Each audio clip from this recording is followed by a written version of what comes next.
أهلا بيكم في مطبخ سلوى جودة.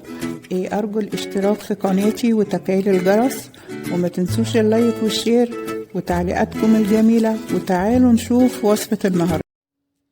بسم الله الرحمن الرحيم، وبه نستعين. اللهم صل وسلم وبارك على نبينا محمد.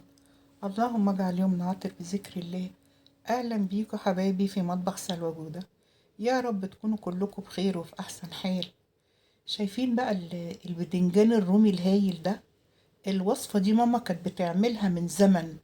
البدنجان الرومي الصغير قوي لما بيتملح بيبقى تحفة، بجد بيبقى تحفة. والبدنجان على فكرة هو صغير بس الكاميرا مكبرة شوية. شايفة الجمال؟ عايزاكم تجربوه، هيعجبكم قوي قوي قوي. مع بقى طبق عدس بجبة، مع طبق بصارة، مع طبق فول مدمس، مع طبق ملوخية. مش قادرة اقول لكم بيبقى طعمه تحفة. يلا بينا بقى نشوف البدنجان الهايل ده هيتعمل ازاي. معايا هنا بدنجان رومي صغير، واحنا في اول اوان البدنجان هتلاقيه في السوق. انا شفته صدفة كده في السوق رحت جايباه. هو على فكرة حجمه صغير، الكاميرا بجد مكبرة شوية. نقيه صغير قوي. واشتريت بقى زي ما انتوا شايفين كده البدنجان، وغسلته وشلت القمع بتاعه، ما قطعتوش بالسكينة، انا شلت القمع بايدي كده اتقطع معايا بسهولة. تمام. وجيت بقى هنا بعد ما غسلته حطيته في مية على النار، وحطيت معلقة صغيرة مليانة قوي ملح. انا بحب وانا بسلقه اديله ملح، عشان ايه؟ لحمه كده يبقى ايه، واخد الملح بتاعه والحياء بتاعه. ايه، حطيته بقى على البوتاجاز وحطيت طبق زي ما انتوا شايفين، عشان انتوا عارفين البدنجان بيعوم على الوش. فحطيت له الطبق عشان ايه، يستوى كله مرة واحدة. وغطيته، ولما يغلي اخلي النار بقى متوسطة عشان هيفور. فنخلي النار متوسطة كده ايه، وممكن نوارب الغطا شوية، وهو ما بياخدش وقت، وسعه بسرعة. ايه اهو بقى البدنجان بتاعي استوى اهو. وانا بقى في حاجة يعني نسيتها، ان انا كان قبل ما يعني اطفي عليه بشوية كان المفروض ارمي قرنين فلفل معي. انا كل مرة بعمل كده بس انا سهى عليا. إيه، شايفينه بقى هو عامل ازاي؟ استوى، بصوا استوى بسرعة، ما هو ما بيغيبش. وما تسيبوهوش يتهري، يعني يكون ماسك نفسه شوية، عشان لما هنحطه في الملح إيه بيستوي اكتر. وزي ما قلت لكم بقى على قرنين الفلفل نسيت احطهم. فبعد ما طلعت البدنجان رميت قرنين فلفل كده. وعملتهم يعني برضو نص سوا. ما تسويهوش قوي عشان ما يتهريش. انت بقى قبل ما تدفي على البدنجان بشويه بقى حطيه. وجيت بقى هنا سر الخلطة بقى الجميل بتاعنا اهو، بتاع الدقة بتاعت البدنجان. حطيت توم وقرنين فلفل أخضر وفلفل أحمر. الفلفل الأحمر يعني بيحلي البدنجان قوي، وبيبقى شكله حلو. والفلفل الأخضر ده فلفل حراق. إيه حبايبي، يا ريت بقى ما تنسونيش في اللايك والشير والاشتراك في القناة وتفعيل الجرس. انا عارفة ان يعني انا بلح عليكم، بس انتوا عارفين ان القناة محتاجة دعمكم. وجيت بقى هنا فرمت المكونات بتاعتي ونزلت بيها في طبق، وحطيت معلقة صغيرة كزبرة ناشفة ومعلقة صغيرة ملح. كانت الكاميرا مش شغالة، انا ما اخدتش بالي الا بعد ما خلص. بصوا اهي، المعلقة دي كانت كزبرة والمعلقة دي ملح. وانزل بحوالي معلقتين 3 خل. انتوا عارفين الخل بيحلل المخلل قوي. واجي بقى ايه، اعصر كمان ليمونة كبيرة، لا كبيرة قوي.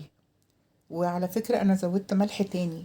وانا بحط الفلفل الاحمر في الكبة، انتوا ملاحظين ان هو شكله غريب؟ انا كنت مفرزاه، بطلعه من الفريزر على الكبة على طول. واجي بقى امسك البدنجان افتحه، شايفين هو صغير ازاي؟ اهو. افتحه بقى كده زي البدنجان العادي. شايفين قلبه جميل ابيض وجميل ازاي؟ بجد طعمه هيعجبكم قوي، طعمه جميل. وابتدي بقى ايه، بعد طبعا ما قلبت الخلطة دي حلوة قوي. لو عايزة بقى تحطي بابريكا حطي، انا ما حطيتش لان البابريكا اللي عندي مدخنة، فمش هتنفع مع البدنجان. وابتدي بقى احشي كده البدنجان بتاعي بالخلطة بتاعتي.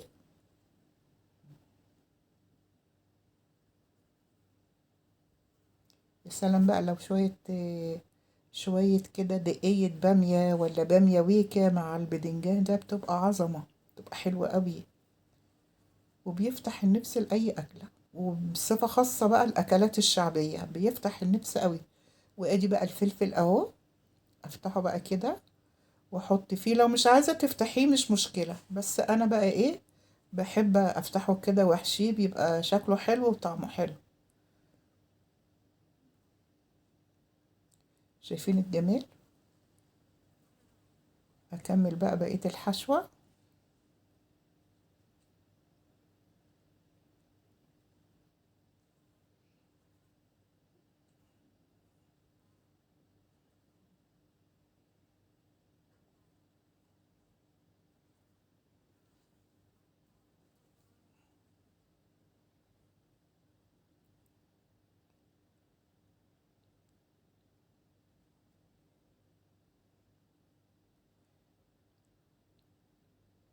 واجي بقى اخد الخلطة بتاعتي. انتم ملاحظين انا النوباتي اللي حطيت ما حطيتش لون. انا مرة عملته لكم كنت حاطة معاه ورقتين كركديه. عايزة بقى تحطي، هو بص النوباتي هو مش محتاج، لان هو لون الفلفل اهو هيديله اللون الاحمر الحلو. فما حطيتش، عايزة تحطي حتة بنجر ورقتين كركديه براحتك، انا ما حطيتش حاجة. واجي بقى اوزعه بقى كده على البدنجان الخلطة بتاعتي. وانا قلت لكم انا زودت ملح تاني. بس كده، واغطيه بقى كده شوية كده بالمية بتاعت البدنجان. مية البدنجان لما تسلقيه ما تتخلصيش منها، خليها عشان هي دي اللي بنسقي بيها الايه المخلل بتاعنا. والبدنجان بقى بتاعي اتعمل اهو. مش قادرة اقول لكم بقى طعمه تحفة، هيعجبكم قوي قوي، مع فلافل بقى، مع اي حاجة. ايه، فلافل، فول مدمس، كل الاكلات الحلوة بتاعتنا. ويا رب بقى يكون الوصفة دي عجبتكم. استودعكم الله واشوفكم على خير في وصفة جديدة من مطبخ سلوى جودة.